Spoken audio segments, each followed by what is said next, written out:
Testing.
It is Tuesday, January 4th.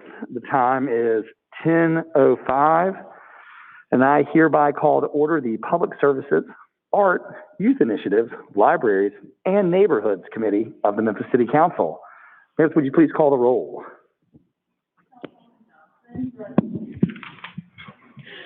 Councilman Warren. Present. Councilman Jones. Councilman Ford. Chair Carlisle. Present. Please show Councilman Ford Sr. as present. Colleagues, we have one item on today's agenda. Well, first, I guess, let me say welcome back, everybody. Exciting new year. Howdy, howdy. Glad to see all your faces masked up. Hopefully we'll be through this surge and on to the next as soon as possible. We have one item on today's agenda, presentation on state of facilities at the Cannon Center, all council districts, requested by Councilman Warren. I see some representatives from the Memphis Tourism and Cannon Center down in the crowd. Councilman Warren, do you have any remarks before they speak? Thank you, Mr. Chair. As everyone's aware, we've done a great job on the Renaissance Center, bringing it online, and next door is the Cannon Center. And I got some constituents who've been to, the symphony and other events, and at that time, the main elevators just weren't working.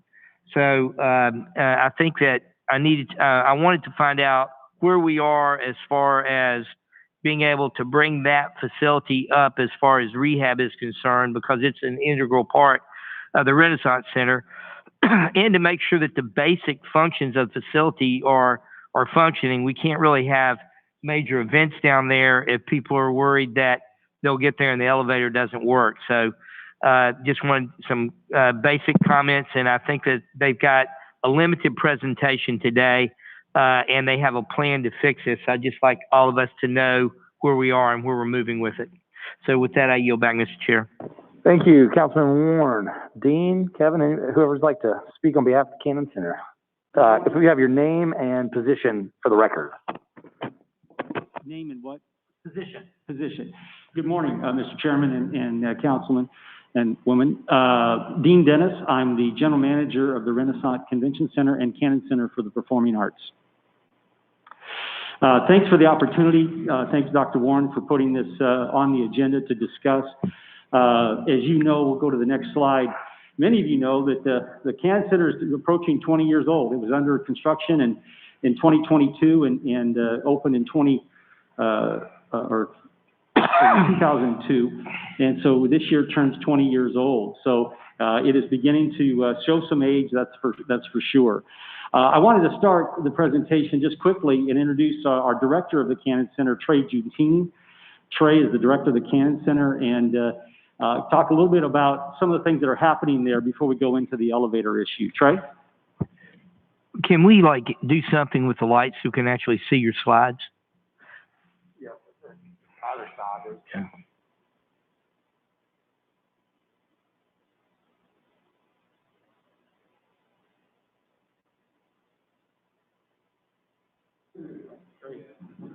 Very good. Good morning. I'm Trey Giuntini. I'm the director of the Cannon Center for the Performing Arts, and thank you for having us here today. And Dr. Warren, thank you for getting this on the agenda. The Cannon Center is a wonderful facility. The city of Memphis did an excellent job when they built this and opened it in 2003. It's been said to have some of the best acoustics in the industry for a building. As Dr. Warren mentioned, to come into some of the shows, it is the home of the Memphis Symphony Orchestra. Something we're very proud of. You look at a lot of cities and the type of buildings that they play at, you want a nice and good facility for that. The Cannon Center is busier now than it has ever been in its history. I've got about a 3-year history with the Cannon Center, came on in 2019. And prior to that, it was noted that there's about 6 or 7 ticketed events that are happening at one time at the Cannon Center. Right now, we're averaging about 20 events on sale to the public, and that doesn't have anything to do with our non-ticketed events. It still does dance routines, dance recitals, et cetera, but also ticketed events. We had a money bag yo show at the Cannon Center that was one of the highest grossing shows ever. Under my watch at the Cannon Center, it is to maintain the building in the best condition that we can. Elevators are the important part of that and the customer experience there. And also, we want to make sure we're bringing in quality shows. I've forged some relationships that I brought to the facility with some of the largest promoters in the country, both national and local, and we're getting a good response from that. We're seeing more shows, again, than we've ever had at the Cannon Center. So an attention to detail on some of these maintenance items and the customer convenience of just getting people up and down. Literally, the ADA section of the Cannon Center is on the parterre or second level, so it's very vital to have the elevators in operation. But the Cannon is going to be one of the busiest venues in the city of Memphis in the future. I fully expect that to be the case. Thank you, Trey. Just wanted you to know that it's really, you know, we established it as one of the best houses to play in Memphis. Obviously, that's not showing up, but one of the immediate needs, as Dr. Warren, Councilman Warren discussed, is that in the last 30 days, 45 days, we had continuous issues with the two passenger elevators. And for 3 of our shows, they both went out at the same time. Kone is our contracted elevator company that does all the preventative and predictive maintenance on those units. They found that due to age and use, they have a rubber muffler system that is on these, that the oil passes through. It's the rubber is beginning to disintegrate, and the little rubber particles got caught and not allowing enough oil to get through to raise the elevator to the level. So we've had people get stuck. We've had many different issues with them. So we had Kone come back out, price us full upgrades on both of those elevators to bring them to current standards. And the cost of the 2 elevators, both being fixed and repaired, is a total of $225,000. We have had elevator issues in the past, but they were all kind of minor. We've never lost 2 at the same time. And this was an issue we couldn't predict and couldn't prevent. It just so happened that that's where it is. So that's an immediate need. We do have some options available, and talking with the city and Chief McGowan on some options that we have for funding those. But we are looking to figure out a way to get that work done. Go to the next slide there. I did want to comment on some of the other improvements that we've had. Just in the last, we had 17 projects over the last 10 years that almost $1 million, $800,000 worth of improvements. And some of the money that was provided in our cover line for the Renaissance Convention Center by the City Council this year, we are using some of that money to do a stage floor redo, and also some new stage curtains as well. So we're spending some of that $400,000 that was provided to the Renaissance Convention Center side, since we do operate it as a complex. But we've done fall security system, we've done a line array, speaker supports, and we've done a lot of different things to bring that facility up to standards. But as I say, we couldn't predict the elevators completely going down on us, and that's where we are at this point.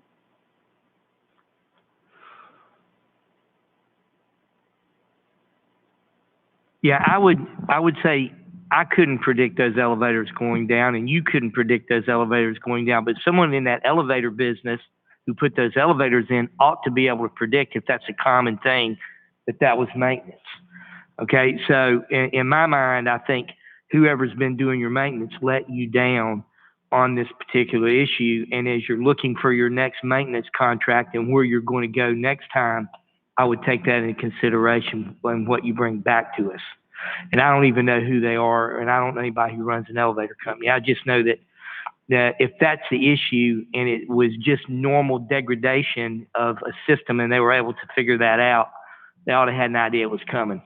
I would agree with that, and we've had a really strong conversation with them about the fact that, and I explained the difference between preventative maintenance and predictive maintenance. There is a difference. And, you know, predicting that a failure 5 years, 10 years down the road is really important. And their inability to do that let us down. There's no question. And they are fully aware of our displeasure of that. Well, I think that's good, and I think if there's a way that somehow you can get that information out to the groups that use your facility, Yeah. so that they know we're moving proactively to fix this, I think it's going to do a lot to salvage the reputation of the facility. And thank you. I yield back. Very good. Good morning. Question that I have is, well, this may be for Ms. McGowan. Ms. McGowan, are we able to use ARPA dollars? I know we've used ARPA dollars for some of the other city-owned facilities, and I was wondering if this would be an allowable expenditure for us. Thank you, Councilman. We have made an allocation, as you know, to the convention center, which includes the Cannon Center, for operating costs. They have operating costs include both capital and operating. So what I'll do is I'll talk with Mr. Dennis. We can't use it for any debt service. This wouldn't be that. This would be considered an operating cost for the Cannon Center, and so this would be essentially a revenue replacement for them for this year. So I'll work with them to determine if they have enough with what we've allocated, or if we need to come back to you for another allocation. Okay. I think one thing I will say, just to emphasize what Mr. Dennis mentioned, kind of the capital allocation that we gave to them of the $400,000 really made it a heck of a lot easier for them as a cover line to make those kind of critical repairs instead of a one after another for individual improvements. I think this allocation that we've made here gives them a little more flexibility to look at their operating dollars to determine how they can spend those to get this repaired in the most expeditious manner. So I wouldn't make a direct line ARPA to elevators. It may be a direct line ARPA to operating dollars for the Cannon Center. So with that, I'll say, without having looked in detail at the numbers where we are, and as you know, we've served on the committee together, we will look at that closely to determine where the best source of funds, whether there's any in the reserve, any in the operating funds that can be brought to bear to repair this quickly. Thank you. Thank you, Mr. Chairman. Good morning. Thank you, Chair. My comments are basically, I guess, have already been expressed to a certain extent by Dr. Warren, in the sense that I too think that elevator life or could have been predicted as far. How old is the elevators, by the way? They're 20 years old. And y'all didn't think a 20-year-old elevator would need to be repaired during this process? You did not think that a 20-year-old elevator would need to be repaired during this review process of renovation? We repair them regularly. We have regular repairs. In fact, we just redid the insides of them. Mm-hmm. Spent $5,000 of our capital monies to redo the cabs themselves. I think, as Dr. Warren put it, them not predicting that these are 20 years old, yeah, and this muffler could fail, they just kind of let us down there. And so the $225,000 is to repair, not to. It's a full upgrade. It upgrades the entire system related to it. All the new pumps, the new lift mechanisms. It's a full upgrade. So what type of repair did you do last to it? I beg your pardon? What type of repair did you do last to the elevators? They don't have any regular repairs per se. They're just regular maintenance items. They have had a variety of different pieces done to them, but there's really no repair per se. As they come in and do monthly this preventative maintenance work. But as I say, there's predictive and preventative, and so preventing is okay. I got to change this oil. I've got to this switch, whatever. But this failure was from age, and again, it began to disintegrate this rubber. It's a muffler that's designed to keep it quiet when you're riding it, and this muffler disintegrated on both of them. So. Well, I think it's, again, whoever is doing a maintenance contract needs to be talked to, because 20-year-old, that should have just been automatic in a sense when you did the renovation, to consider that as a major item. It was not part of the renovation. It should have been, is what I'm saying. I couldn't agree more. And we're dealing with a lot of issues because they're two separate buildings, really, that are attached in the middle. But the HVAC controls, all of the systems in that, the fire system, the camera system, those we've been spending some of the $400,000 money to upgrade those systems because we now have the new convention center side and the old Cannon Center side. So we've been spending some of that cover line money to make those upgrades because it was not part of the renovation. Okay. Only thing I'm gonna ask that you do take the time and look at the funds that you already have and try to use those rather than coming back asking for additional funds. I mean, I understand, but those are things we always have to realize the unexpected happens. Understood, and we'll work with Chief McGowan on that. Yes, ma'am. Okay, thank you. Thank you, Chair. Thank you. Yeah, I'll just, for what it's worth, the building systems like coolers and chillers and boilers and elevator systems only have a certain lifespan on them, and then you have to pay the piper anyway. And it's not surprising. And just as far as, there's only 3 that I can think of, but 2 really predominant players in the elevator game, and they're a monopoly. So when they do your install, whether it's Thyssen or it's Kone, you have to sign their service agreements, and they're punitive. And if you step outside of the bounds, like if a cable touches water, it will void your warranty, and you'll have to pay to repair the cable before they'll work on it again, right? And so it's just an unfortunate set of circumstances, but it's what it is. The industry is designed that way, unfortunately. So the number, honestly, for the cab repair and the parts repair is really not. I mean, any office building, like if we were acquiring an office building that was 20-year-old building system, you know, you may get another 5-10 years out of it, but you're eventually going to have to pay $250,000 to $500,000 depending on the type of elevator and the cab. So anyway, I appreciate the presentation. I know Chief McGowan and his team will get with you guys and find an appropriate bucket of money. But it does go back to a philosophy that I know Chief McGowan and his team have been diligent about, which is ensuring that we are fiscally responsible from a capital reserve standpoint, which is something the city, as we've set up a solid waste fund and other enterprise funds, have been cognizant that we need to operate more like a private business with capital reserves so that when these things come up on their capital asset life cycle, it's not a surprise and there's a set aside funding for that. So no question, Mr. Chairman. We've been, since I arrived in 2019, we've been spending a lot of time developing a full capital improvement plan for the facilities and for both facilities. So in fact, we have a full plan for the Cannon Center that at your convenience, we'd be happy to come back and share that with you at some point in the future. Sure, I appreciate it. And I think for all of us, we're incredibly excited. Obviously, we're in the middle of a surge, but I know Councilman Jones and I have both served. And I think you still serve on the Rock and Soul Board. Anyway, the Cannon Center may be the most underappreciated asset from an entertainment standpoint in the city of Memphis. It's an incredible facility, and we were talking the sound and the acoustics in there when they're doing Stax music is. I mean, it's out of control. Good. So appreciate everything you guys are doing. Really excited about the convention center, and don't want to ever forget about the little brother, the Cannon Center. So appreciate you, colleagues. No other questions, comments. Thank you, Mr. Chairman. We are hereby adjourned. Good job, Chair. Please show Councilman Jones, Councilman Smiley, and Councilwoman Logan present for public services. I want to make sure that people know that it was well attended. We're adjourned.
call to order the meeting of the Memphis City Council's Budget Committee.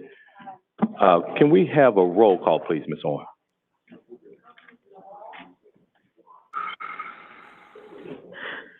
Councilman Ford, Councilwoman Johnson, Councilwoman Logan, Councilman Smiley, Smiley. Councilman Warren. Present. Chair Jones. Here. Colleagues, we have. Ford, President. Okay, welcome, Mr. Ford. Thank you. And Robinson is here. Colleagues, we have two items on the agenda today. The first is a resolution to amend the council fiscal year 22 grant allocations. All council districts are affected by this, and this is requested by Councilman Ford, and there's a request for 79 minutes.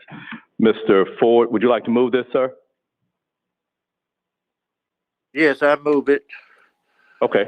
Okay, it's been moved and second.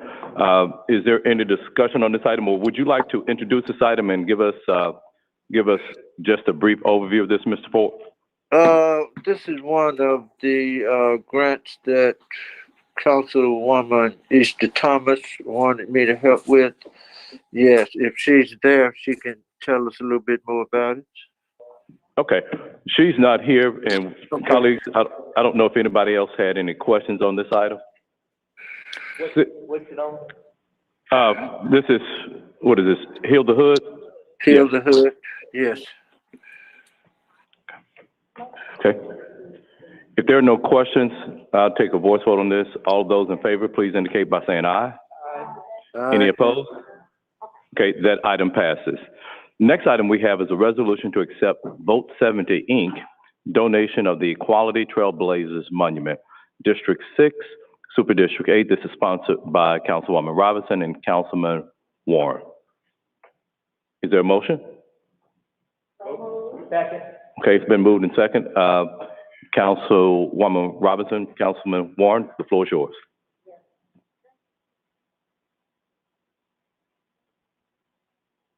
You have me on?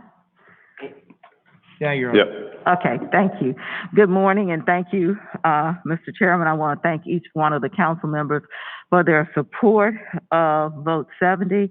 It is now available to public to view. Those were the statues of, and the one that we actually contributed to is up as well. All of them are up, and I want to say thank you. It's a beautiful presentation. Ida B. Wells is there. We have some other people there that you know really well. So please go across the street and when you drive down front and view the presentation. It belongs to the city. The city did the foundation and the work, and we provided the one of the statues because other people raised the money too, but it belongs to the city at this point, and we have to receive it into the city as a donation. Okay, and Councilman Warren and then Councilwoman Johnson. Thank you, Mr. Chair. I think one of the things people need to realize is these statues will be, you'll be able to see them as you drive across the bridge. So they should be well lit.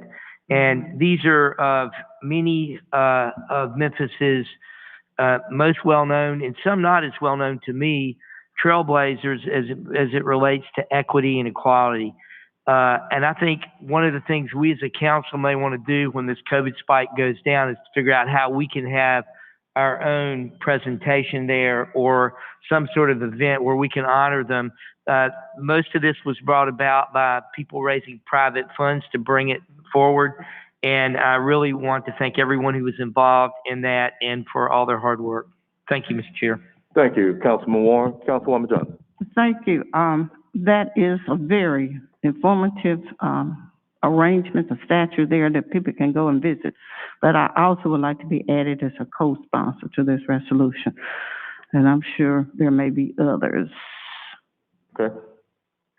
Is there, well, for those that are present, is there any objection to adding your name as a co-sponsor of this?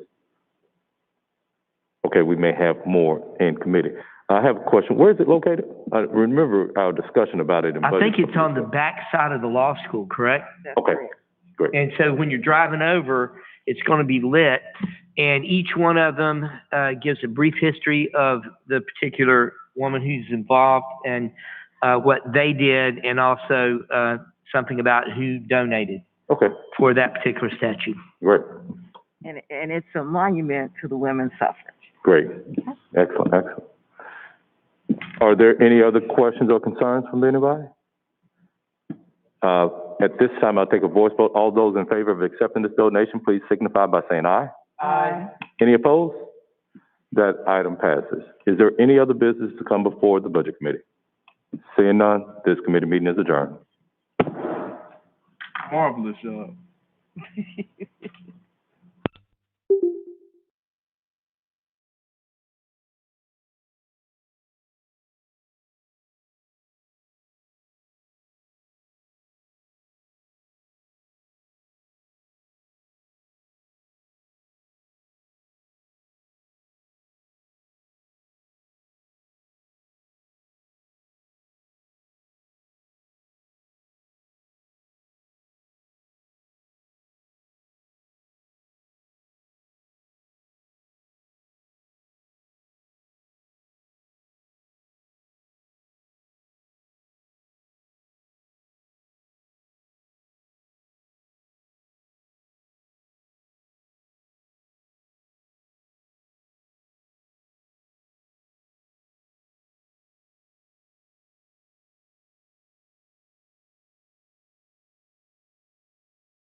In 2020, there were 35 arrest charges made for drag racing in 2020. And in 2021, as you see, the increase came, there were 80 arrest charges made in 2021 for drag racing. And as you see the trends that took place throughout the last couple of years, there was an increase in the complaints and what went on. And so you saw, and as you see, there is a ramped up effort to deal with that. As it relates to reckless driving charges being placed, in 2019, there was 589 incidents, arrest charges. And in 2020, there were 692 that we conducted on arrest charges. And as we go to 2021, we ended 2021 with 810 arrest charges being made against individuals who are committing these acts out there on the streets of Memphis. That's a total of 2,230 for the last 3 years that we've arrested, arrest charges for drag racing and or reckless driving. So that's quite a few arrests being made. On slide 3, if you move on to slide 3, that's an actual breakdown of the year by year, what kind of effort we've been putting in on year by year. And I could show you, I want to show you what precincts are actually impacted most, or what precinct is more active than others when we talk about this slide here. Drag racing, like I said, in 2019, there were 24 arrest charges made, 589 arrest charges made for reckless driving in 2019. That was a total of 613 arrest charges made against individuals. The top precincts, the top 3 precincts would be leading Appling Farm Station with 117 arrest charges made. Wow. Crump Station had 86 arrest charges made, and Mount Moriah Station had 83 arrest charges made. Some of our biggest arrest charges is in the reckless driving field. Individuals seem to be involved in more reckless driving incidents. We'll move to the next slide, please. In 2020, drag racing and reckless driving report, drag racing, there was 35 arrest charges made for drag racing. And 692 arrest charges made for reckless driving.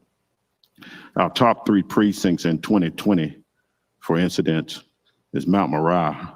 They had 115 arrest charges made. In Tillman Station, they interacted with 103 arrest charges. And in Appling Farms, Austin P, we had 92 arrest charges made. I'm sorry, that'd be Appling Farms. We had 92 arrest charges made in Appling Farms. So those are the top 3 for 2020. I'm going to move on to 2021 slide.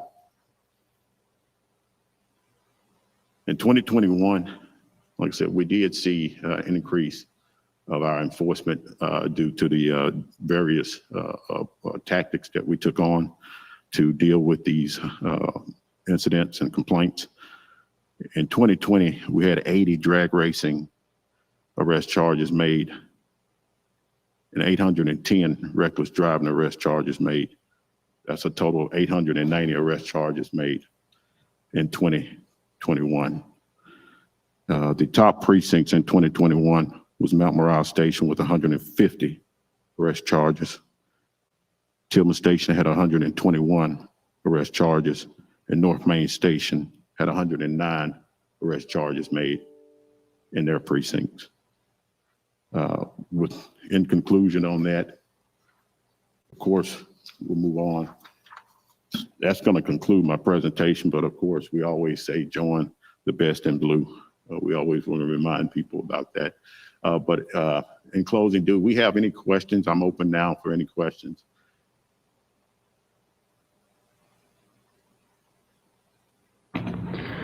Thank you for your presentation. Colleagues, any questions? Councilman? Thank you for the presentation, these numbers. So my only question is really for the chair and for staff. So this is something that we've talked about before is our police department is out there doing their job and they're arresting people, but it's not where the justice system stops. And so they can only do their part. And so I would request if the chair or staff, if we could politely ask a representative from the district attorney's office to come and update us. We have 890 alleged drag racing and reckless driving charges. I'd be very curious to know where those ended up from a prosecutorial and conviction rate, as well as impounding, because we can't impound cars, and correct me if I'm wrong here, we can't impound a car, or rather we can't take an automobile permanently until there's a conviction. Is that accurate? We can impound the car, but So on a drag racing arrest, you can seize a vehicle, but there is a process that it goes through. And the individual must be prosecuted and or convicted for the actual drag racing offense for the car to be seized. And there are certain guidelines that come into play even then when you look at third party ownership and those like. You also look at if the DA's office is going to plead it down from a drag racing to a reckless driving offense. If they plead it down to a reckless driving offense, then that person's car won't be seized because it wasn't seized under drag racing. So that's where you see a lot of transition happening with the drag racing side. Yeah. So I think my point is I think it's at times not fair to the Memphis Police Department when people are upset about reckless vehicles on the street and drag racing when, first off, we don't chase after 80 miles an hour, which I think is honestly a good policy, as frustrating as it can be for all the comments that our department has made and the reasons why. But at the end of the day, our police department makes an arrest and they turn them over to the Shelby County Sheriff's Department and the district attorney to prosecute those offenses. And we've discussed, seizing vehicles can send a message when somebody's got a, $90,000 to $100,000 vehicle once they put aftermarket car parts. But it's not going to send a message into the marketplace, so to speak, if the DA is not doing its job in prosecuting these offenses and seizing these vehicles. And so this is, I think, for me, part one of where we are with reckless driving and drag racing. Part two is asking someone from the DA's office to come and update us where they are in prosecuting these offenses, because that's really at the end of the day where the data is going to correlate. So thank you to the police department for all the hard work. Thank you, Madam Chair, for the time. And if you could, someone from your staff could reach out and ask if the DA would be willing to come and tell us an update, I would really appreciate that. Absolutely. Thank you. Councilwoman Johnson? Thank you, Chair. My question is in two parts. The first part is, can you tell me the difference between drag racing and reckless driving? Right. There is a difference in it. And I hope I explained it well. Drag racing is when a person, basically, he tests the ability of his vehicle in speed. It can be a one person doing the drag racing, just basically getting on the highway and doing 100 miles per hour, 120 miles per hour, just to test that speed, to see what his vehicle can do. Or you can have two individuals competing against each other in that to test that speed. And now reckless driving is that individual who also drives at a high rate of speed, but he also could be the weaving in and out individual. He's riding individuals, tail aggressive, riding on bumpers, aggressive driving type of individual. So that's your reckless driver. But your drag racer, he's ultimately out there to show his speed. And the reckless driver is out there being that aggressive, reckless driver with speed and Thank you. Part two to my question. Okay, in both cases, how do you actually go about arresting these individuals? If it's drag racing and you're not going to pursue them, so how do you actually go about arresting the individuals? In both of these situations, what is the policy or what is your procedure to arrest these people? If they're drag racing, it's that they're taken off and we're not going to pursue them. So how do you go about arresting the people? So we have put out information to our officers. We do follow up with the information that we have now. The first approach to this is if you do see an individual engaged in this type of activity, attempt to pull this individual over with blue lights is all. And I don't want to get too deep into the policy of the tactics, but if that individual don't stop for us, then we will follow up with the investigative aspect of it. And we are challenged with individuals trying and testing out policies, but we will follow up on the investigative aspects from the evidence that we have from that incident itself. So there is a follow-up process, and we can obtain warrants if this officer's seen the act. We can obtain warrants for the arrest of individuals. So they still will get the same charge, even in evading. And actually, if you evade a police officer, it's a felony if you evade a police officer in that vehicle. So that becomes a more serious charge when you're apprehended. That can be a more serious charge against you. So at the time, it is a misdemeanor charge. But when we catch you, you will face a more serious charge. On your reckless driving, is it the same? I mean, the person apparently has stopped at this point when you decide to charge him with a code violation. So reckless driving, if an individual is reckless driving and we pull him over, then it is a state offense on reckless driving misdemeanor, class A. Okay. Okay, my question is, also comes from individuals, regular drivers see these people racing all the time, and the police is nowhere around. Is there anything that the average citizen can do to help the police in regards to reporting these individuals? Because they scare you to death, or they just come right in front of you and keep on going back and forth. So what can we do, or is it anything we can do when we see that type of activity? And as soon as you see one, the second one coming right behind them. So I'll say that, it is a trend throughout the nation. It's not just Memphis. And I tell everybody, you'll see the trend in most big cities. When COVID came around, it was a behavioral change with the car enthusiasts. So there was a trend of this type of activity. So it wasn't just Memphis, but one thing I would say to the citizens that's seeing this behavior, report it, call it in if you're seeing it, give the information that you have from the vehicle, but don't engage the vehicle. Don't try to overdo yourself in getting information on this car. Just report it to our dispatcher, and we will still dispatch cars into the area of the last scene location of that. Okay. But we ask for descriptive information as well. Okay, what's a dispatcher number?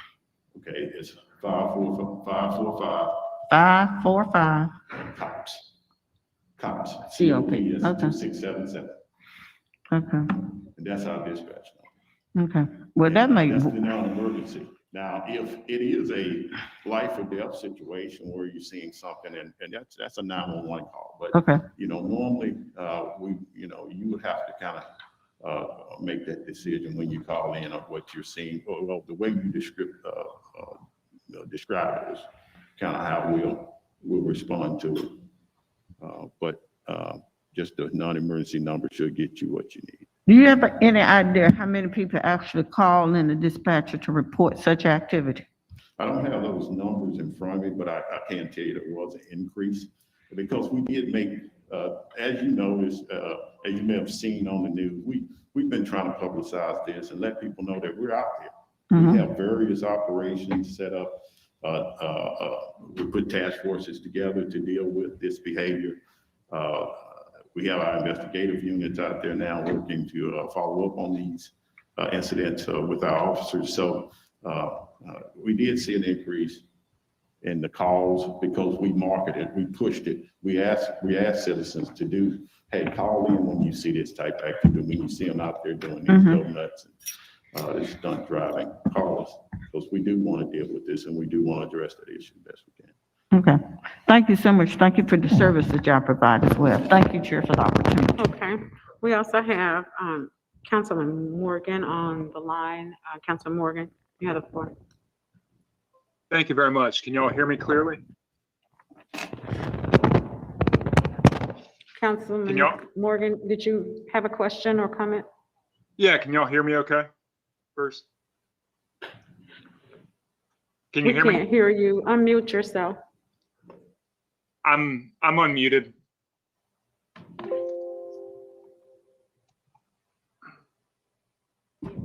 Pardon me? Okay. Okay. Well, while we are working out the technical difficulties, we're gonna go to Councilman Warren, and we'll come back. Thank you, Madam Chair. You know, one of the things that was brought to us last year was a program where there's a drone that's flying over the city, recording traffic patterns and watching, to where you can back that drone up after a 48-hour period and see where these people who are speeding actually park their cars and where they go and arrest them safely. And I know we decided not to do that at that point. There are all sorts of reasons for that, but I'm wondering if this is getting to the point where we need to consider that or think about it again. And I'm wondering if you guys have thought about that program again in light of the number of people we do see speeding. If you've driven around Interstate 240, you know when you're looking in your rearview mirror and someone's coming up at 120 miles an hour, the safest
Go ahead now with your answer.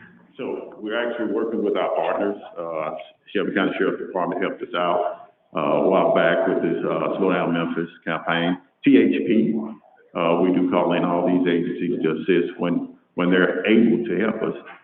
And we, like I say, we built task forces to kind of get ahead of kind of what we see going on. And it's been successful. And I do want to add, I don't want to not add this, that if you're caught out there speeding and trying to avoid the police, you will be arrested when we catch you, and your car will be towed to the lot. So I don't want somebody to think that because you might think that you got away today that you're not being looked for, because you are. We are looking for you. I think that's a very good point. I guess the other question I have is, you know, the vast majority of those roads that people are speeding on are state highways. Okay, so my question is, what percentage of the Tennessee Highway Patrol time do we have on our roads based on our traffic compared to where they are in the rest of the state? Are we actually getting our fair share of Tennessee Highway Patrol time? And does anyone know the answer to that question? Well, I don't have the answer myself. Ultimately, they have worked with us. They seem to work well with us, with when we ask and when they do come down. But I don't have a solid answer on that for that. Chief? Chief McGowan? Thanks for that, Councilman. As you know, that's one of the things the mayor has advocated for with the governor. And we have a commitment from the Commissioner of Tennessee Highway Patrol that the next graduating class that starts in February will increase the complement at the barracks here in Shelby County and essentially double the presence that we have. So we had not been getting what we believe to be our fair share because of the actions of this administration and the support of the council. We will now be getting a significantly increased presence of THP. Won't be nearly as much as we have with MPD, but it should provide some additional coverage for us on our highways and around Memphis and Shelby County. Thank you, Madam Chair. Thank you, sir. All right, thank you. Now, Councilman Morgan? Thank you, Madam Chair. Can y'all hear me now? Yes, go ahead. Excellent. You mentioned that if people take off, they should know that we're still pursuing, we're going to arrest them.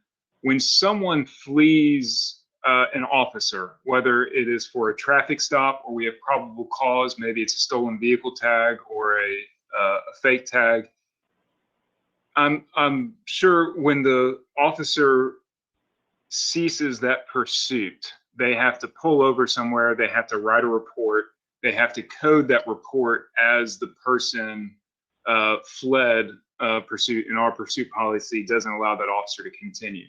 So my question is, how often does that happen? 2021, how many times did an officer,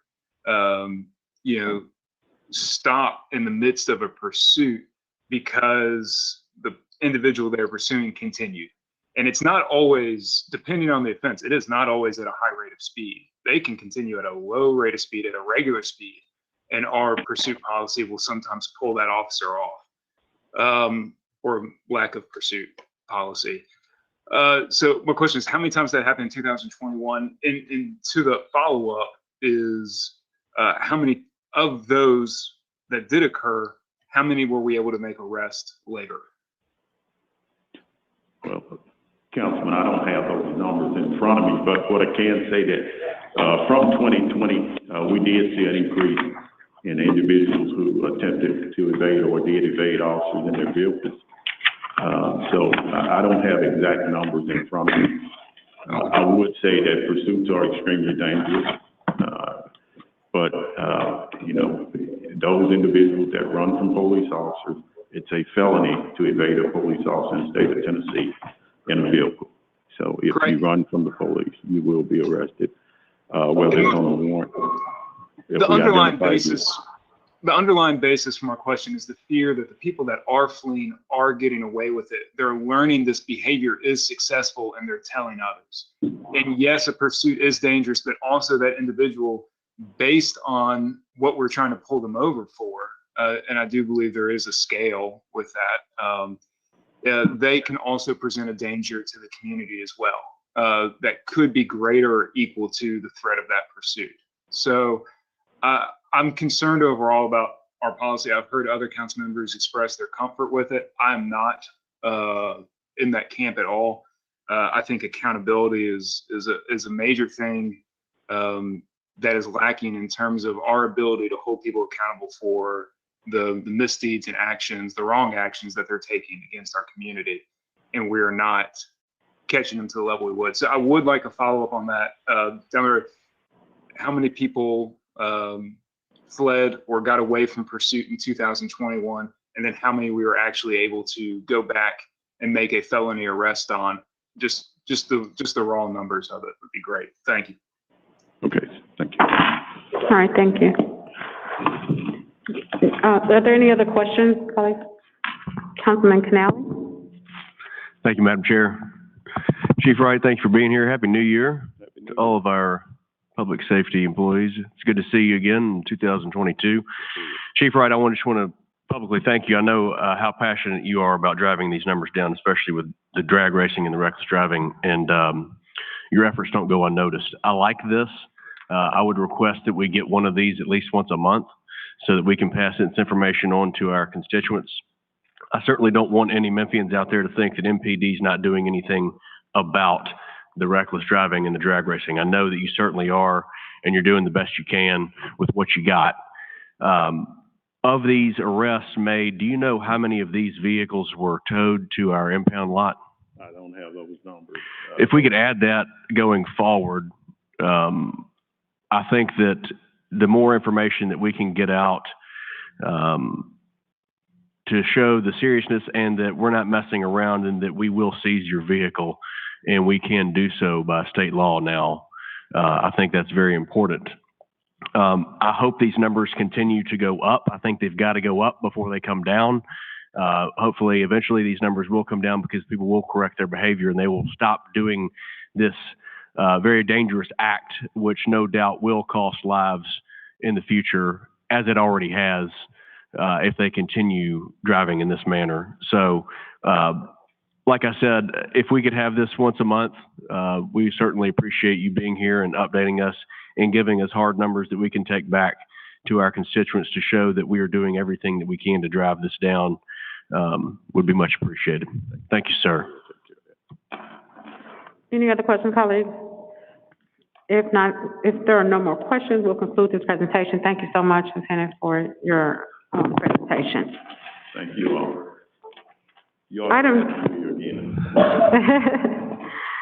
Item number 2 on the agenda is a referendum ordinance amending Article 27, Section 190 of the Charter of the City of Memphis, same being Chapter 11 of the Acts of 1879 as amended, and relative amendments thereto pursuant to the provisions of Article 11, Section 9 of the Constitution of the State of Tennessee, Home Rule Amendment, to allow specified personnel employed the divisions of police and fire services to reside within 50 miles from the city of Memphis, all council districts, sponsored by Councilman Morgan and Councilman Canale.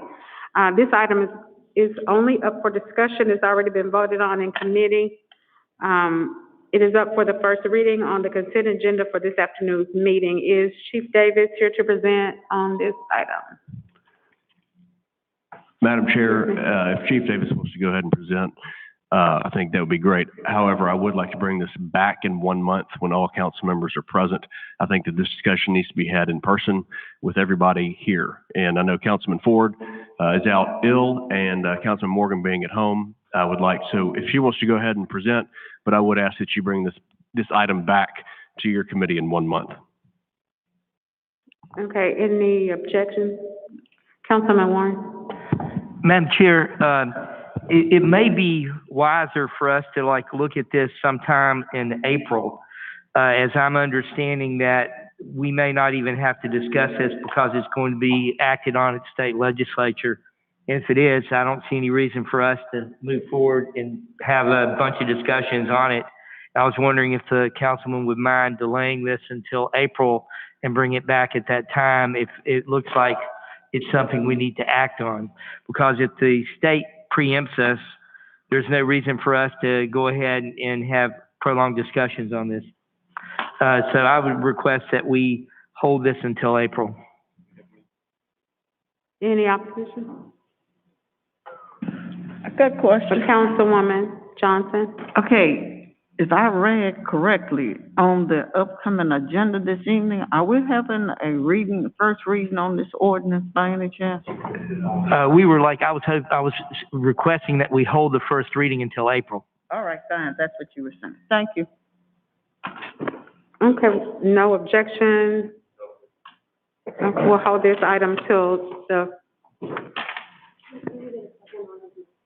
can I get a second on this motion? That means preemption is inevitable.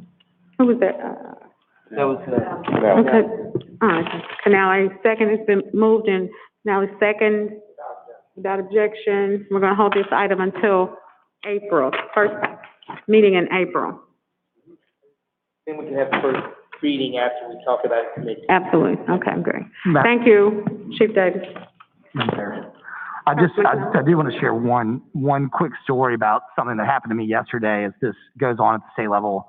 While I don't love state preemption of local law, yesterday I was driving down Poplar Avenue at 9 o'clock in the morning at Cleveland and witnessed an assault and had to call 911. And what had happened, actually I called Chief Crow, who plugged me into dispatch. And what happened was a young lady was walking down the sidewalk from the bus stop, and a man walked up and approached her and engaged in what clearly was a hostile conversation. And the next thing I know, this guy is throwing haymakers to a woman all the way out into the passenger lane of Poplar Avenue at Cleveland. The two things that I think were the saddest about the entire affair was, one, the amount of people that just kept going on with their day. So the community, everyone, white, black, young, old, has to get involved in what's going on, and you can't just be a bystander hoping that somebody else is going to take care of it. The second thing, and probably the worst thing about the entire situation, was that I almost felt guilty for the police officers that were there on a simple assault, because it took 2 responding officers, a fire truck, and a supervisor to come take a police report while they searched for the suspect, who was wearing an orange hoodie, and they were there within 5 minutes from the Crump station. I mean, 5-minute response time to get to the scene. And so almost 6 officers were on the scene for what was a simple assault. And I'm thinking to myself, oh my gosh, that might be the entire shift. And so you're saying to yourself, if these 6 officers are here, who else is out there watching the city now?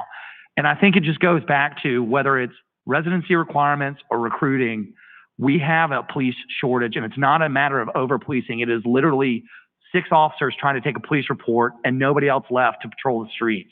And it just felt worth sharing because it happened 24 hours ago. And so I really hope we continue to find ways to support the Memphis Police Department's recruiting efforts, no matter what that is, because we just don't have enough. And for those people that say this is a prime example of police showing up after the fact to take a police report, what happens if that person goes and assaults someone else and someone else and someone else because they weren't arrested and taken off the streets? These 2 people didn't know each other. He was trying to rob her for a bus ticket and ended up throwing haymakers. And so they do prevent crime by taking violent criminals off the street. And the second thing that I'll tell you, the entire situation that I was there, not one time did the woman who was assaulted ask where the police officers lived when they responded to the crime. So I appreciate the opportunity to share the story, but I really hope that people that are listening get involved. When they see something, they say something and do the right thing, because without that, we're never going to get there. Thank you, Madam Chair. Thank you, Councilman. Are there any other questions, any other business before this committee? If not, I hereby adjourn the Public Safety Committee. Thank you.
Yes, ma'am, it is held.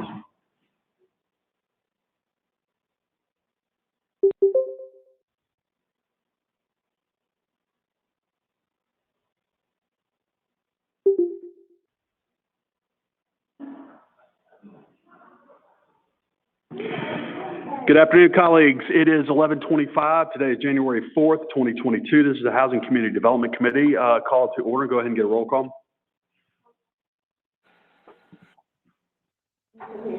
Go ahead. Councilman Jones. Here. Councilman Warren. Present. Councilman Smiley. Councilwoman Robinson. Councilman Canali. Here. Councilwoman Johnson. Show Councilman Warren as being present. Chair observes a quorum. Councilman Ford. Councilman Ford is also noted as present. Ladies and gentlemen, we have one item on the agenda, and I am told by the administration they wish to hold that until the next meeting. There being no further business in front of this committee, we stand adjourned. Thank you very much.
listening to this. It is 1:07. I call the Public Works, Solid Waste, and General Service Committee to order. Meredith, can you call roll down there? Meredith? Yes, sir, Mike. Okay, we just don't know how to do that. Present. Try. Councilman Carlisle. Present. Councilman Jones. Here. Councilwoman Johnson.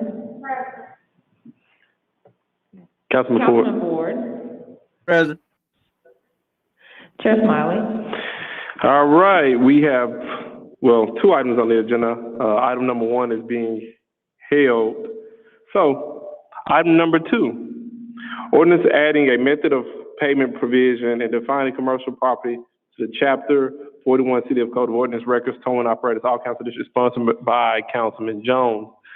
The illustrious, the honorable, the Howard man himself, Councilman Jones. The floor is yours. Thank you. Good afternoon, colleagues.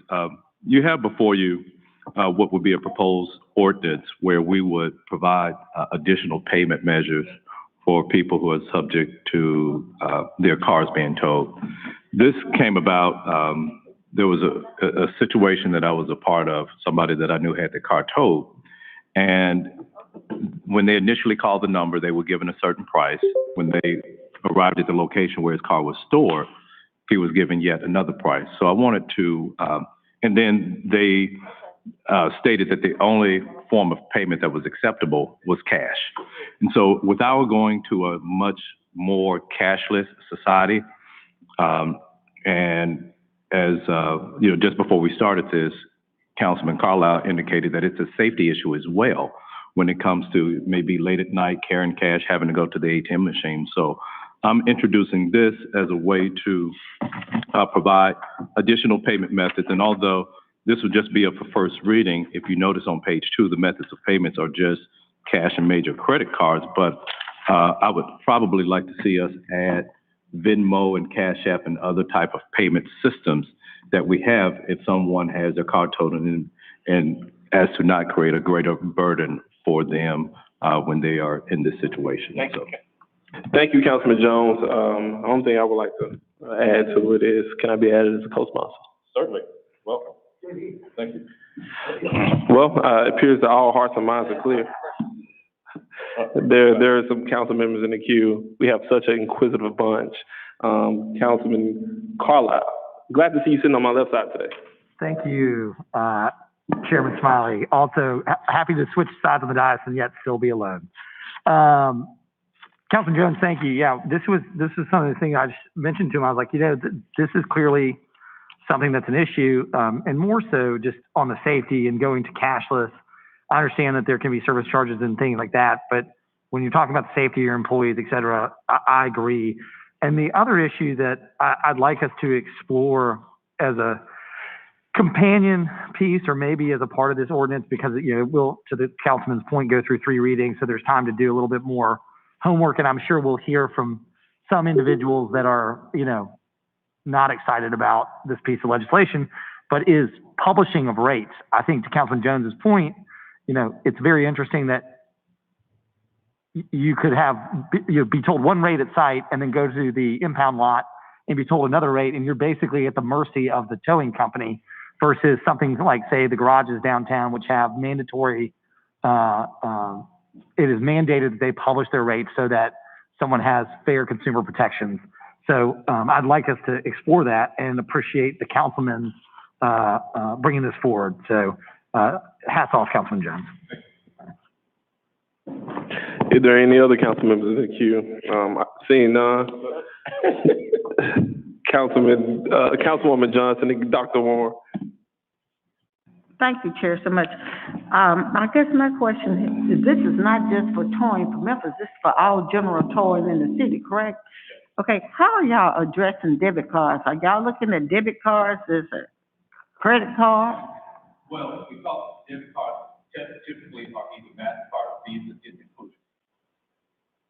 I would say major credit card and debit card. Okay, so I have people that have expressed opposition to the debit card. So if we go ahead with this today, then I would want them to have opportunity to come in and express their objection to it. So I hope that's okay, next.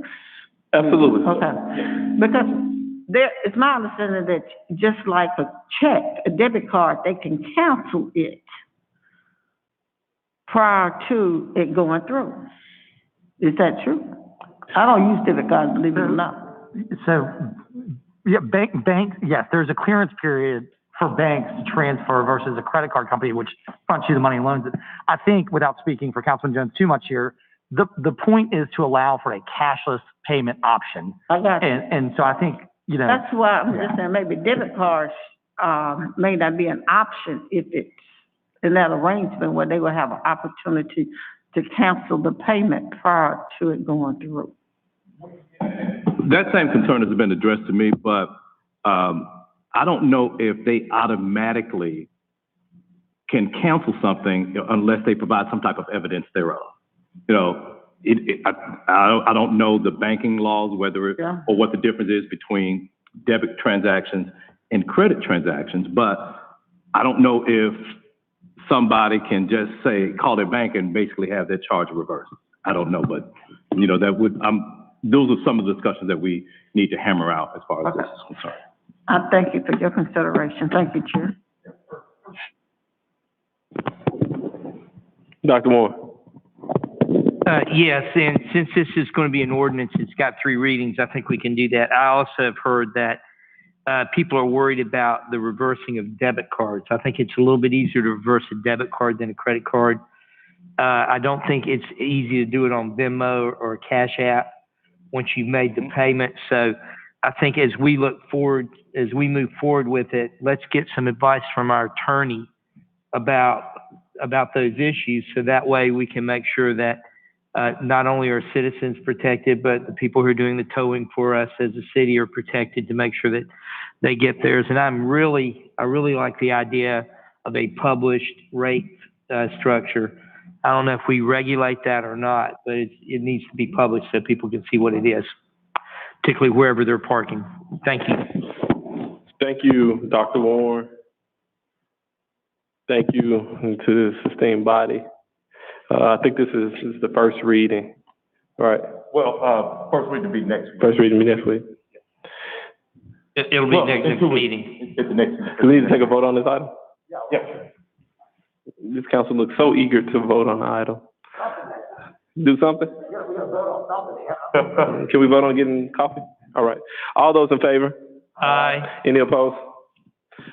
It's the opinion of the chair, the ayes have it. Thank you so much. And with that, the Public Works, Solid Waste, and General Service Committee. Did we hear from Director Connect today? Can you just say hey to us? Happy New Year, Director Connect. Happy New Year. All right, with that, the Public Service Committee is called dismissed. Thank you.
which we need to address. First, can we have a roll call?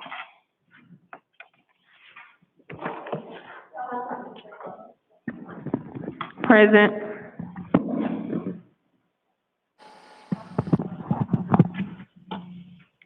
I don't think your mic's on. It's definitely gonna have to be on for me to hear. Testing. Councilwoman Easter Thomas. Present. Councilman Carlisle. Councilwoman Logan. Present. Councilwoman Robinson. Present. Councilman Smiley. Me and my mom are present. Councilman Warren. Present. Councilman Jones. Here. Councilman Ford. Present. Chair Johnson.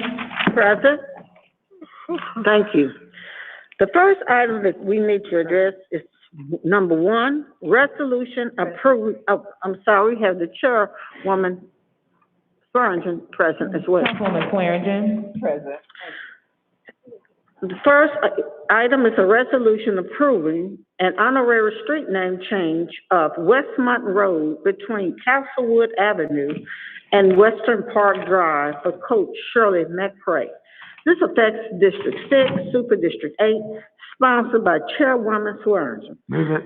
We're going to, I just see the note, we're gonna hold this item until February 1st.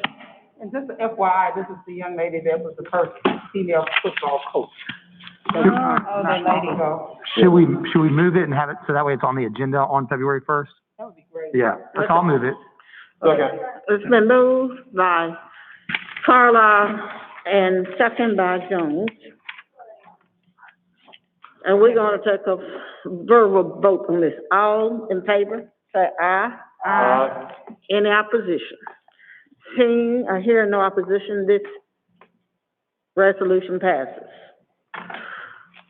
Second item is a resolution approving an honorary street name. This is again, same process, honorary street name change of Highland Street between Central Avenue and Southern Avenue for Jimmy Jamison. District 5, Super District 9, sponsored by Councilman Morgan.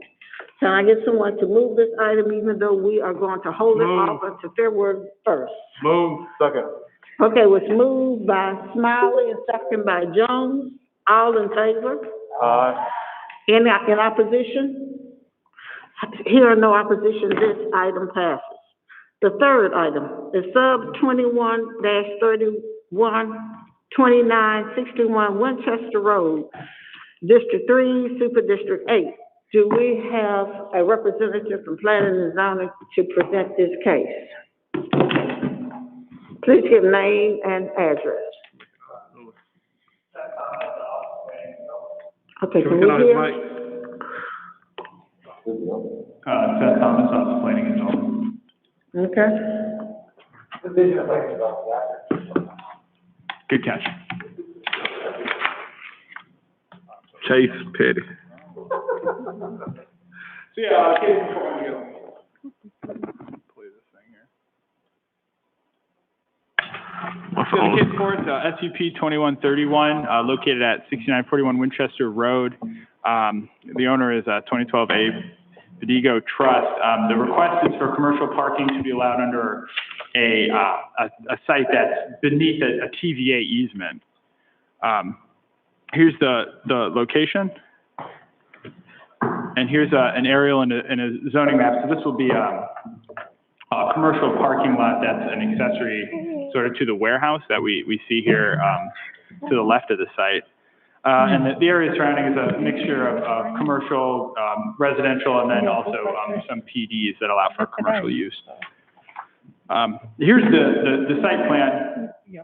The reason before us, of course, a actual building with people in it isn't allowed to be built under a power line, and so really the only use for this property is some sort of commercial parking or vehicle storage, which is why they filed the application. In staff's opinion, this project will not have a substantial undue adverse effect on any of the adjacent property owners in keeping in the character of the property surrounding it. So we're recommending approval with one condition, that condition being that future modifications to the site plan won't require require a re-recording unless any additional uses or activities will be taking place on the site. And that concludes my presentation. Put the site plan back up. Yeah.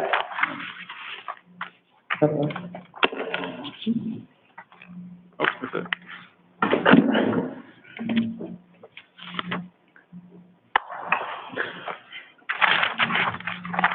Are there any questions? Did I first get this moved? I didn't get it moved first. Second. Move it. Move it by Chaser. Who just? I'll second. Seconded by Jones, please.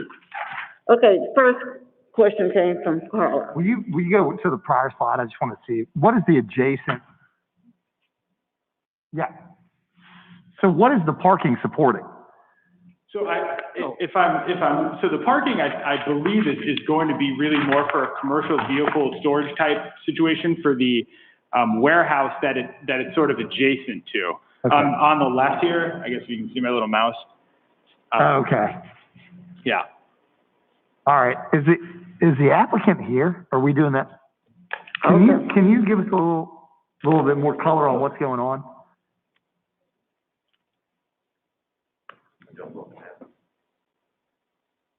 So I don't understand exactly what you said. Could you just give me a little color about what's going on with the use? Like, I understand that the zoning is specifically appears to be parking, but it's an ancillary use to what? And I just want to make sure that I understand that. It's a service parking lot for like RVs, boats, campers, that sort of thing, which there's a pretty big need for that out there. And then we've got about 4 acres to the east of it that's undeveloped, and it could be future mini storage, could be warehousing, could be something like that. Great, thank you. It's very helpful. I yield, Chair. Okay. Councilman Jones? Yes, and so I may have missed that. That parking lot would be supporting that warehouse. What is the purpose of that warehouse now? The existing building there is a state office building, and it needs some additional parking to what it's got, but there's future uses allowed in the area between that building and Winchester. It's about 4 acres there that could be future mini storage, indoor mini storage, could be warehouses, could be contractors' offices, anything like that. It is allowed in this development. Okay, and looking at the picture that's to the left, is there access from Winchester currently? Yes, there's a drive that runs back, which you would say with the flag to that building. That's a driveway going back. We'll use that same entrance, and as soon as we come off of Winchester, we'll go left into this parking lot. You take. Oh, that's if you're heading west. If you're heading west, you'd make a left into the parking lot? Okay, gotcha. Thank you. All right. Councilwoman Robinson? Yes, I think in our communications, I don't know if it was this week or last week, today is just Tuesday of this week, MLDW sent a brochure about properties and easements and our approval and making sure that we follow the guidelines. Have we contacted TBA to make sure that this will not interfere with any operation that they will have, and whatever the new document they sent out that's based on state and federal guidelines?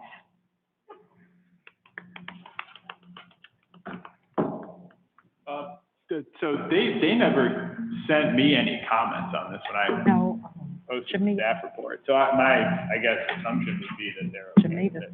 There are other properties in the city of Memphis and unincorporated Shelby County that have commercial parking under TDA easement. So this isn't something that's off base or something that we haven't seen before.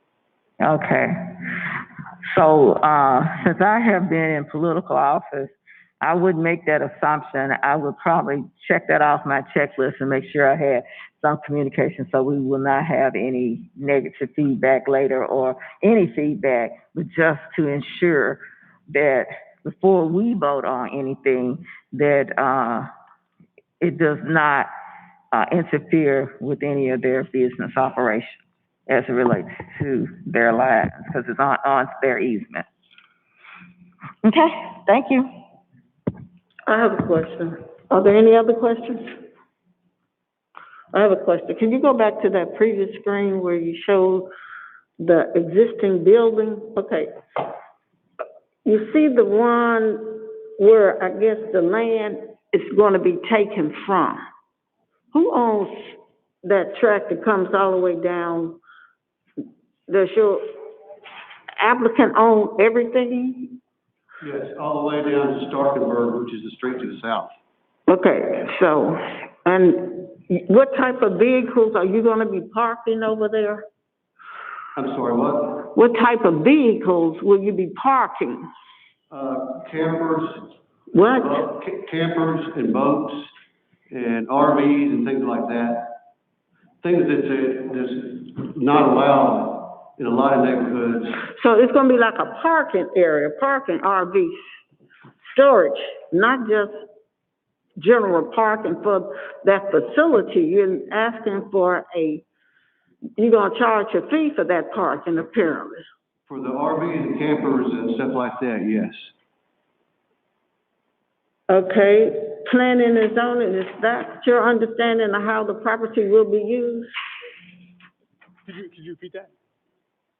Is that your understanding of how the property will be used? That it's going to be a parking, a commercial parking space for storage? Yeah, the application is for a commercial parking lot, so at least, my, report was written for, that type of thing, boats, RVs, commercial, and then other, accessory vehicles that people store that they do not have room for, at their, place of work or residence.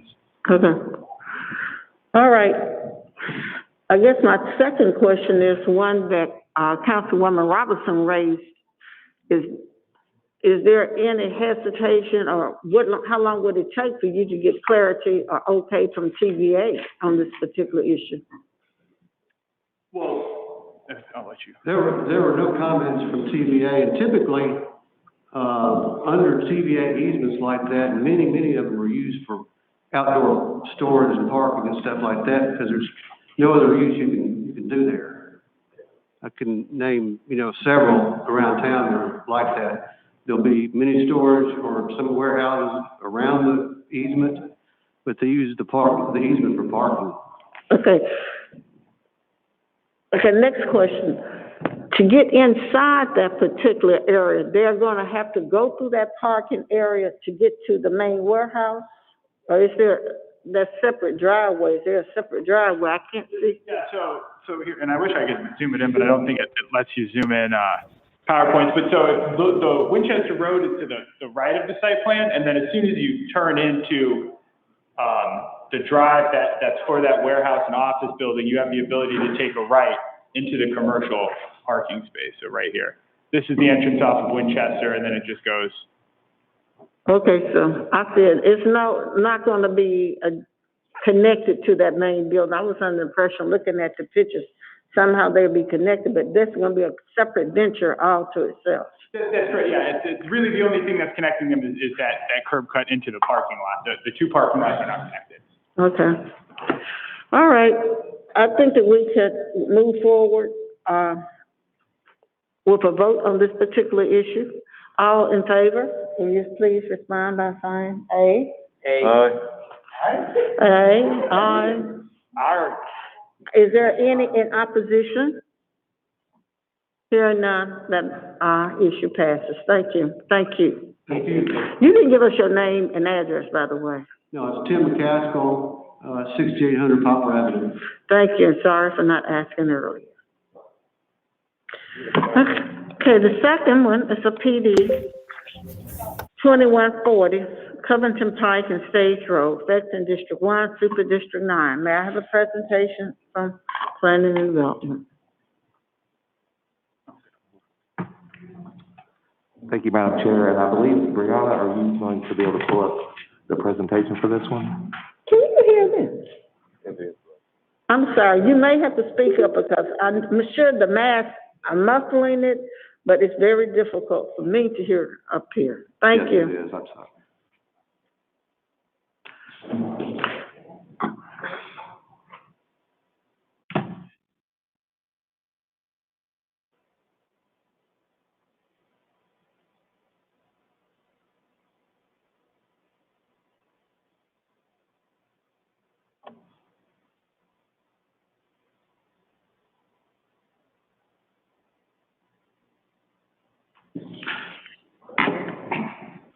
Thank you, Madam Chair. Brett Ragsdale with the Division of Planning and Development.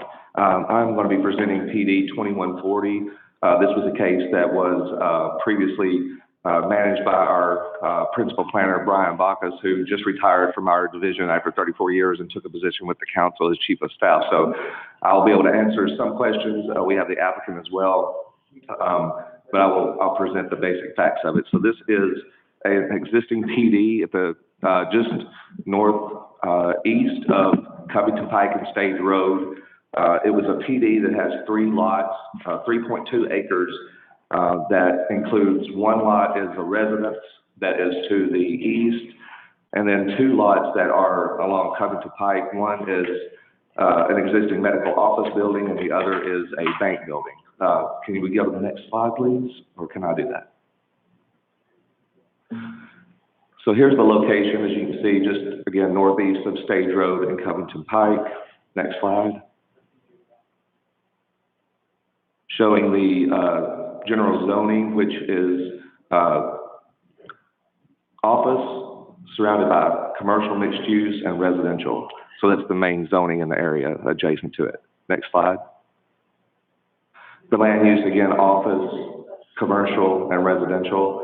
You can see the location in the pink. That's the general office that our subject property is zoned. Next slide. If you can see this, so this is the 3 yellow squares show the 3 different parcels. The ones to the left along Covington Pike. The one to the north is currently medical office. The one to the south was originally in the original PD restricted to only a bank with tellers. And then the one to the east is the residence that actually comes off the cul-de-sac to the east. So this PD essentially just allows office use, general office use in the bank building that was originally restricted to just a bank building. And so that would be medical office as well. Next slide. This is a site plan. One other thing I will mention between the residential to the east and the existing medical office to the west, there was originally a natural buffer that was cleared by the previous owner. That is going to be restored with this revision to the PD. So those are the 2 main things, is allowing the bank building to be general office and also reinstating that natural buffer that is between the residential and the medical office. Next slide.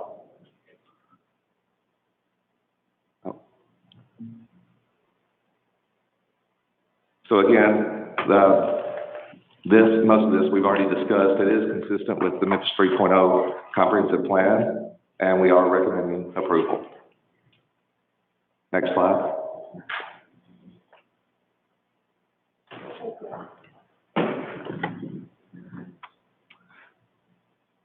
So that concludes my presentation, and I'm happy to answer any questions you might have. Okay. Councilwoman Logan. I just wanted to verify that they are, in addition to putting the, if you could go back to the slide with the trees. There was a gentleman, elderly gentleman. Can we go back to There was an elderly gentleman on the call that the trees were removed, I think, out of his yard in the back, and I wanted to make sure that that had been resolved. Yes, that's correct. I believe you're talking about the public meeting there. Yes. Yes, that's correct. And he actually lives in the property to the east. And so that is part of the conditions. Okay. To restore that natural buffer. Okay, great. Thank you. Are you? Councilman Chase Carlisle. Thank you, Chairwoman.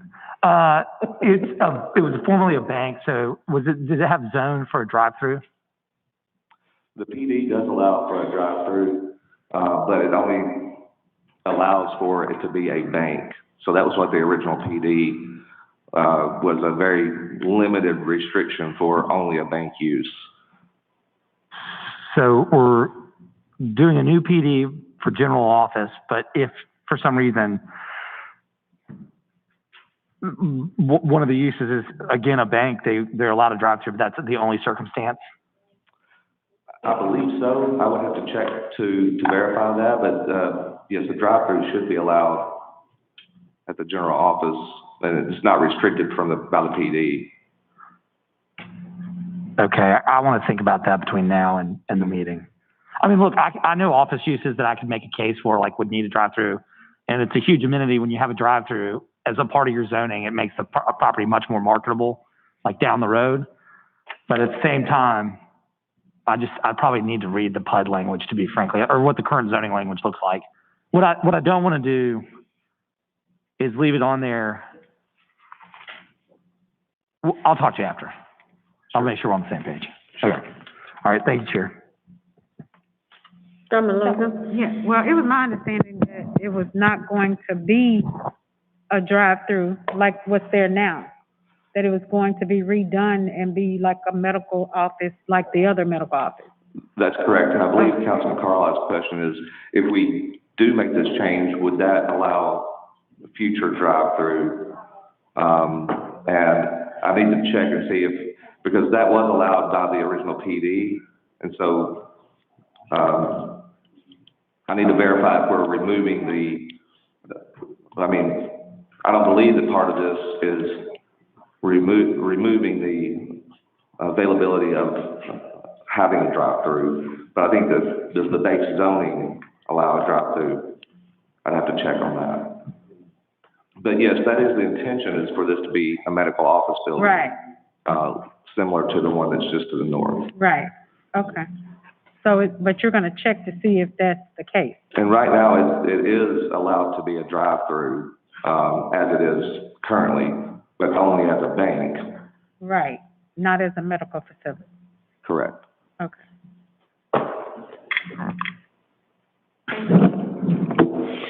Are there any other questions? I have questions.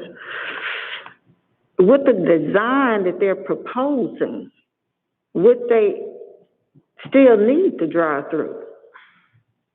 I don't believe so. The applicant is here as well. He may be able to answer some of those, but currently, they're proposing it to be a medical office building, and there's no mention of a drive-through for that medical office building.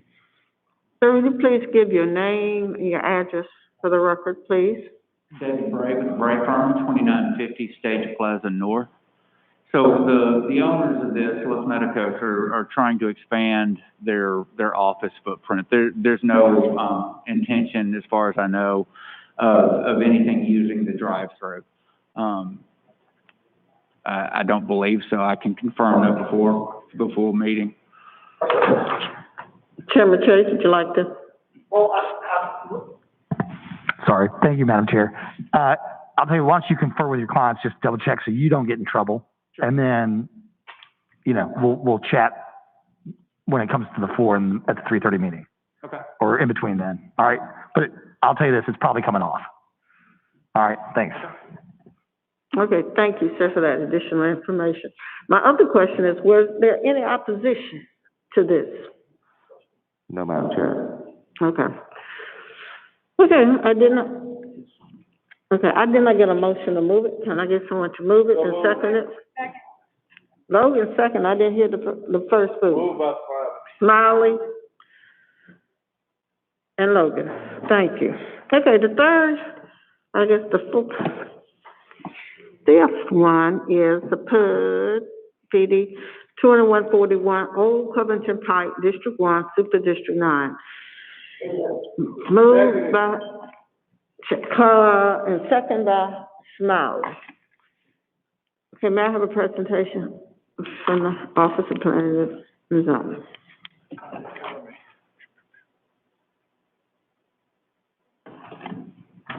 Yeah, hi, Seth Thomas again, Office of Planning and Development.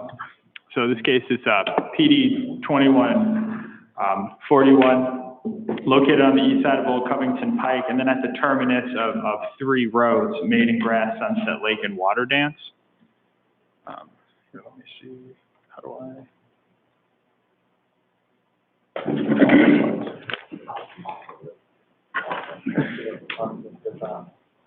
Touch the section.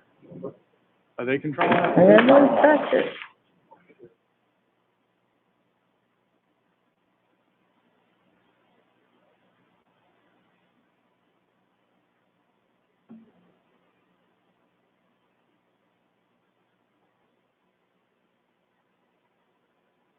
Is it me? All right, I'll leave.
Sorry about that. All right, we're back, I think, maybe. So yeah, this, the owner applicant for this is Liberty Rents, the representative of the Bray firm, and the request is a 92-lot, single-family residential plan development on 26 acres. Here's the location. It's about probably 200 feet south of the city limits, really close to Route 14. Here's the aerial and the zoning map.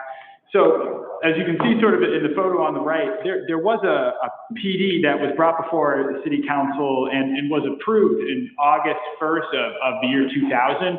However, a final plat was never filed, and subsequently the outline plan that was recorded died, whereas the neighborhood that's just east of it was built. And so this has always been proposed to be some sort of residential build to connect the streets from the neighborhood to the east, but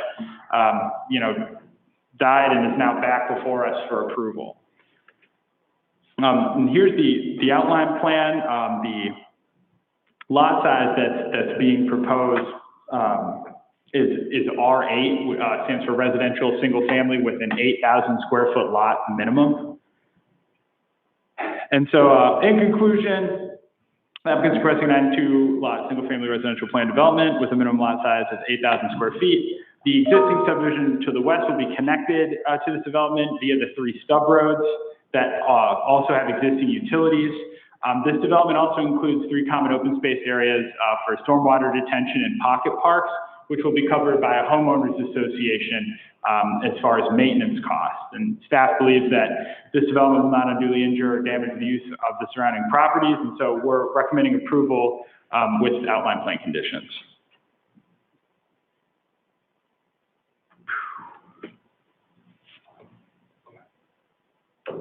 Are there any questions?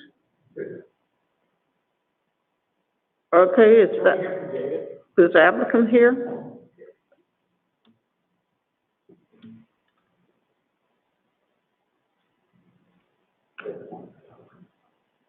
Councilman Chase Carlisle, would you like to speak? I just want to hear Mr. Ray about the development. Okay. What questions do you have about it, or just? Give me, it's me. Okay, as explained, this was originally intended to be the next section of Sunset Lakes that was built back in the late 90s, early 2000s, and was more than anything else a victim of the economy slowing down at that time. And it sat vacant for a period of time, and now a group of developers is involved and wants to go ahead and develop it. It's attractive because it's in the city of Memphis, it has sewer. At the time the original PD was filed, it was actually filed under the auspices of R6 for 6,000 square foot lots, which would have matched what was in Sunset Lakes. That expired. The underlying zoning is R10, so we felt like R8 was a good bridge in between what is zoned and what is next door to. So these are 8,000 square foot lots.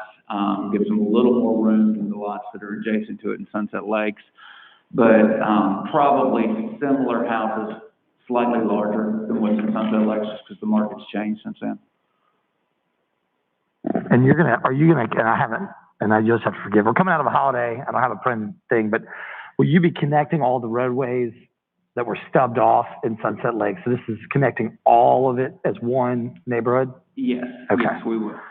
And then as far as the 8,000 square foot lot, what is the average, what is the average square footage of the home, and then hoped to be? And then second to that, as far as the lot itself, like what is the plan for the driveway, parking, carport, or garage? Like, are we talking, do you intend to have garages? Do you intend to have just surface driveway parking? What's the intent? I haven't seen the house plans, but for the size of the houses and what they would be anticipating in there, I would imagine that all of them will have at least a 2-car garage. There may be some where you could fit a 3, but 2 would probably be the standard with it. Yeah, perfect. And then 8,000 square foot lot, what do you think the average square foot of the home will be? I would actually have to look and see what's in Sunset. I would say probably on average it's going to be about 25% larger than what's in Sunset. And I think those are probably in the 1,800 range. So you're probably looking at 22 to 25. Okay. Last question for now. The exterior materials intended for construction. That would vary. My best guess is as to how they will do this is they'll build a couple of models and they'll have a couple of different options, and so you'll see the mixture through there with some being 90% brick and some being stone and some being a mixture of siding and stone or siding and brick. Yeah, my big issue is I don't want all siding style houses in that neighborhood. I'm sorry, say again. I don't want tons of like vinyl aluminum siding homes, and that's a concern for me. I know the marketplace can help dictate some of that, but honestly, with where the marketplace is, I don't think you'll see that. I think you're going to see a higher level of finish for what the lots are going to have to command. Yeah, I think I tend to agree with that. I'm wondering if I want to take a proactive step, but again, let me mull that over. For now, and then, are we voting on this today? Is this on tonight's agenda? It is? Yeah. All right, I'm gonna mull that over for a little bit.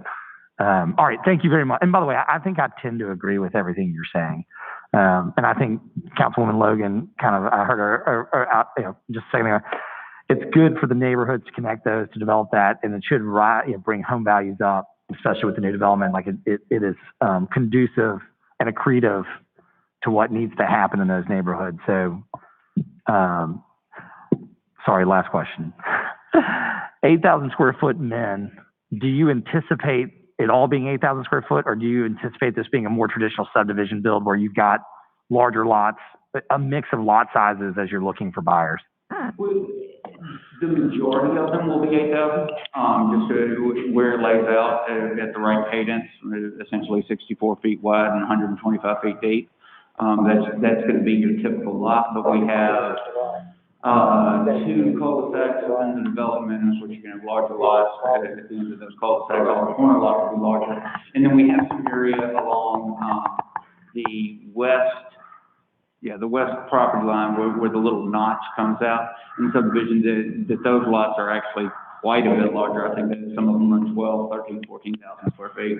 Perfect. All right. Thank you very much. I appreciate that. I yield. Councilwoman Logan.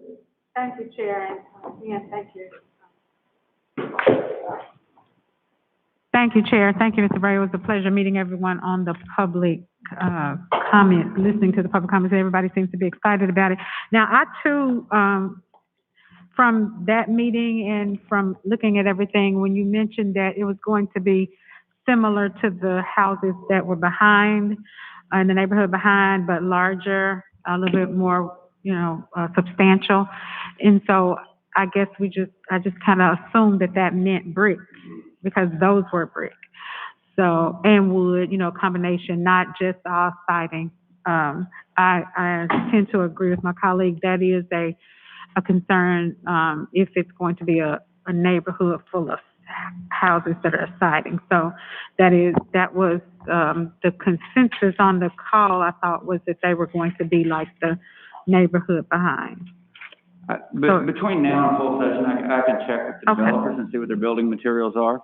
I hesitate to say, I've got another development where all the houses are $500,000, and they're all craftsmen, and it's all siding. There's no brick. And that's how it turned out. It wasn't restricted that way. It just happened. So let me check with them on what their materials are. Okay, sounds good. We are looking forward to it, though, the new neighborhood. Thank you. We look forward to hearing your answer later on as well. Thank you. Thank you. Councilman Warren. Thank you, Madam Chair. Is that 800 or 8,000 square foot? How does that relate to, is that a quarter acre, a half an acre? What's that size as far as the? It's right at a fifth of an acre. About a fifth of an acre, so a little bit smaller than the standard sizes in Midtown. Thank you. Hi, my question is, what's the sale prices of those homes anticipated to be? I can ask the developers prior to the 3:30 meeting. Like I said, I think they'd be probably about 25% higher than what's in Sunset. Okay. Then my other question, this is the planning and zoning. How can we be reassured that our requests, such as siding, parking, can be included in this resolution? So because this is a planned development and exists sort of under the outline plan conditions as opposed to the general zoning code, what we could do, is add a condition within the outline plan conditions that govern this property that says the house must be 50% this material, or that's how we would do that, is to place those conditions within the outline plan conditions. And so then when it's recorded, basically the law that governs this parcel says that the houses have to meet these certain standards, whether they be design or otherwise. Okay. All right, then we can make those. I would recommend that this goes down without a recommendation. And that once the information comes back from the representative, then with the additions that we want to add, we would then vote on this particular PD. We need to vote on it. All in favor? Aye. Any opposition? There are none, that passes, and I will see you this afternoon, later. Is there any other information or issues that need to be brought before this committee? Hearing none, then this committee has been adjourned. Thank you. All right. Hey, Brett. First meeting. Don't worry, we're coming. Welcome aboard. I do look forward to working with everybody, so let me know if you need anything. Of course, Stop. See you, good luck. Well.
The January 4th, 2022 executive session of Memphis City Council is hereby called to order.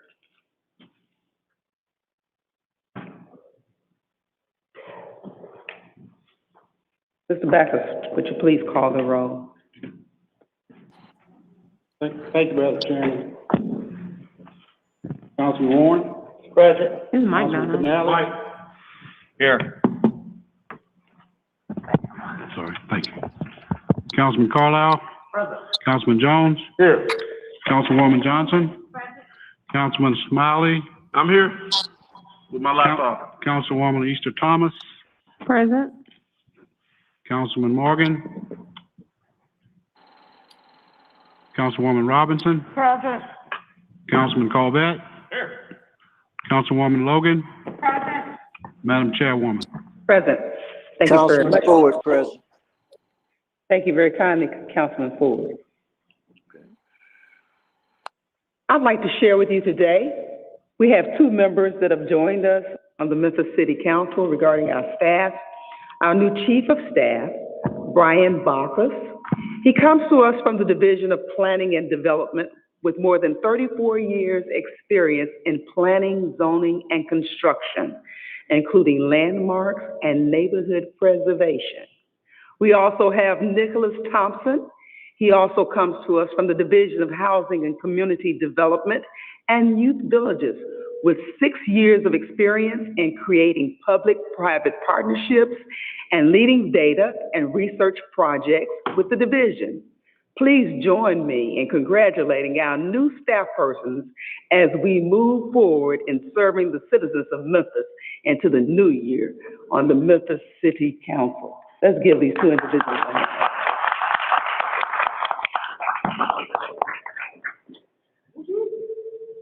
We don't have any items on the agenda for the executive session.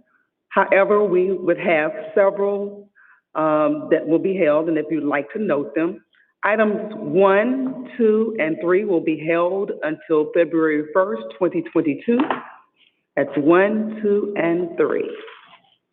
Item 8 will be held until April 5th, 2022. Our same night minute items and add-ons will be 5, 12, 13, 14, and the add-on is 24. I'll repeat, items 1, 2, 3, and 8 will be held, and our same minute items and add-ons will be 5, 12, 13, 14, and our add-on is 24. Chair, Yes. I have a question. What is item 24? I don't have this afternoon Item agenda. 24 is Councilman Jones, That was the grant allocation? for the for offer form. A grant? Hill the Hood, Oh, okay. Hill the Hood. Yeah, the grant. Uh-huh, okay. That's about it. Item T. Oh, has it? She just confirmed. Oh, and we just got a confirmation that item 10 will be held as well. Add item 10 to your list.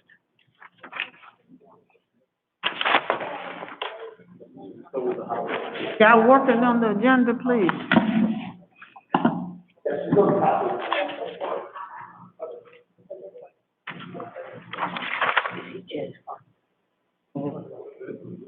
Okay, and Councilwoman Johnson, the add-on 24 is the resolution to amend the council fiscal year 22 grant allocations requested by Councilman Ford. Same night minutes.